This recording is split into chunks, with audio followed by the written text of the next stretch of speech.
Wuhan के मांस बाजार से निकला कोरोना जब नए नए इलाकों में कदम बढ़ा रहा था, तब विश्व स्वास्थ्य संगठन यानी WHO क्या कर रहा था? ये यकीन करना मुश्किल हो रहा है कि विश्व स्वास्थ्य संगठन की मजबूत निगरानी के बावजूद कोरोना दुनिया के कोने कोने में फैल गया। अमेरिकी राष्ट्रपति डोनाल्ड ट्रंप के विश्व स्वास्थ्य संगठन का फंड रोकने के ऐलान करने के बाद इस चर्चा ने जोर पकड़ लिया है कि क्या WHO से कोई लापरवाही हुई है। हालांकि राष्ट्रपति ट्रंप और दूसरे अमेरिकी राष्ट्रपति संयुक्त राष्ट्र और उसकी एजेंसियों के कामकाज पर पहले भी सवाल उठाते रहे हैं। इस बार ये बात ज्यादा गंभीर है क्योंकि ये मामला किसी एक घटना का नहीं बल्कि पूरी दुनिया के ऐतिहासिक संकट में घिर जाने का है। संकट का दायरा इतना बड़ा है कि अर्थशास्त्री, समाज विज्ञानी और स्वास्थ्य मामलों के जानकार ठीक इसके असर का अनुमान भी नहीं लगा सके हैं। विश्व स्वास्थ्य संगठन की दुनिया में भूमिका किसी डॉक्टर या किसी बीमारी और उसके इलाज से नहीं जुड़ी है। अंतर्राष्ट्रीय स्तर पर सार्वजनिक स्वास्थ्य के जरूरतों की निगरानी करने वाला यह संगठन वास्तव में खतरे से आगाह करने, बीमारी की पहचान, उसके फैलाव को रोकने और उससे लड़ने के तरीके तय करने में अपना योगदान देता है। इस बार WHO पर इन सारी भूमिकाओं में अपनी जिम्मेदारी ठीक से पूरी नहीं करने के आरोप हैं। कोरोना वायरस के बारे में जब शुरुआती खबर आई तो रिसर्च और पक्की जानकारी के आने से पहले ही WHO ने कह दिया कि ये बीमारी इंसान से इंसान में नहीं फैलती।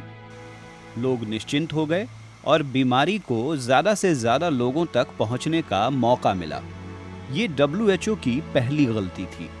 एक जिम्मेदार अंतर्राष्ट्रीय संगठन से ये उम्मीद नहीं की जाती कि वो किसी बीमारी के बारे में गलत जानकारी देगा। मुमकिन है कि उस वक्त तक WHO को खुद उसके बारे में नहीं पता था, लेकिन तब इस तरह के बयान की जरूरत भी नहीं थी। वुहान में जब वायरस के तेजी से फैलने की बात सामने आई तो कई देशों ने चीन के लोगों पर यात्रा प्रतिबंध लगाए। ये तब की बात है जब चीन में 200 से ज्यादा लोगों की मौत हो चुकी थी। WHO ने यात्रा प्रतिबंध का विरोध किया और सीमाएं खुली रखने की वकालत की। यूरोपीय देशों में सीमाएं खुली रहीं और वायरस को नई नई जगह पहुंचने का मौका मिला। इटली में हालात के बिगड़ने के साथ ही ये यूरोप के कई देशों में फैल गया। यहाँ तक कि अमेरिका में भी इस वायरस ने कदम रख दिए। ऐसे वक्त में जब अमेरिकी राष्ट्रपति डोनाल्ड ट्रंप ने चीन पर यात्रा प्रतिबंध लगाने का ऐलान किया, तब भी WHO के प्रमुख ने उसका पुरजोर विरोध किया। ये WHO की शायद दूसरी गलती थी। बीमारी बढ़ने के बाद खुद चीन ने ही पूरे हुबई प्रांत के लोगों का घर और राज्य से बाहर जाना बंद कर दिया, लेकिन तब तक देर हो चुकी थी। ये सब कुछ तब हो रहा था जब WHO की टीम और खुद संगठन के प्रमुख टेड्रोस अधानोम घेब्रेयेसुस चीन का दौरा कर चुके थे। वायरस के फैलने के साथ ही चीन के इस बीमारी से निपटने के तौर तरीकों और इस बारे में जानकारी देने को लेकर सवाल उठे। आखिर चीन ने उस डॉक्टर को प्रताड़ित किया था जिसने सबसे पहले इस वायरस के बारे में जानकारी दी थी और जो खुद बाद में इसी वायरस का शिकार बना। लंबे समय तक चीन ने दुनिया को इस बारे में पर्याप्त जानकारी नहीं दी। हैरानी तब हुई जब WHO प्रमुख ने चीन के रुख पर संतोष जताया और कहा कि वो वायरस का सामना प्रभावी तरीके से कर रहा है।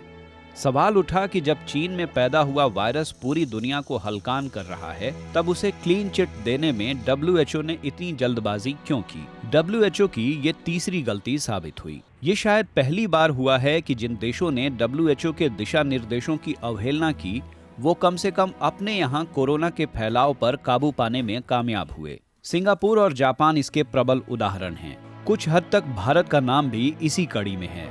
WHO ने 11 मार्च को कोरोना को सार्वजनिक स्वास्थ्य के लिए महामारी घोषित किया। हालांकि इसके बहुत पहले ही भारत ने एयरपोर्ट पर कड़ी जांच शुरू कर प्रभावित इलाकों से विमानों और सामानों की आवाजाही बंद कर दी। इससे और पहले वुहान से भारतीय नागरिकों को निकाला जा चुका था। आशंका है कि अगर WHO के निर्देशों पर भारत भी चला होता तो शायद तस्वीर का रंग कुछ और होता। अमेरिका की सख्त आलोचना और फंड रोके जाने के बावजूद महामारी के इस दौर में WHO की अहमियत से इनकार नहीं किया जा सकता। जर्मन चांसलर अंगेला मैर्केल और फ्रांसीसी राष्ट्रपति इमानुएल माक्रों ने विश्व स्वास्थ्य संगठन का समर्थन किया है। उनका कहना है कि कोरोना के निपटारे में उसे प्रमुख भूमिका निभानी होगी। कोरोना के कारण दुनिया की अर्थव्यवस्था, राजनीति और सामाजिक ढांचे में कितना बदलाव होगा, इस बारे में तो फिलहाल कयास ही लग रहे हैं। डब्ल्यूएचओ और इस तरह के संगठनों पर उठते सवाल शायद आने वाले दौर में दुनिया के भरोसे और अंतर्राष्ट्रीय संबंधों की भी एक नई इबारत लिखेंगे।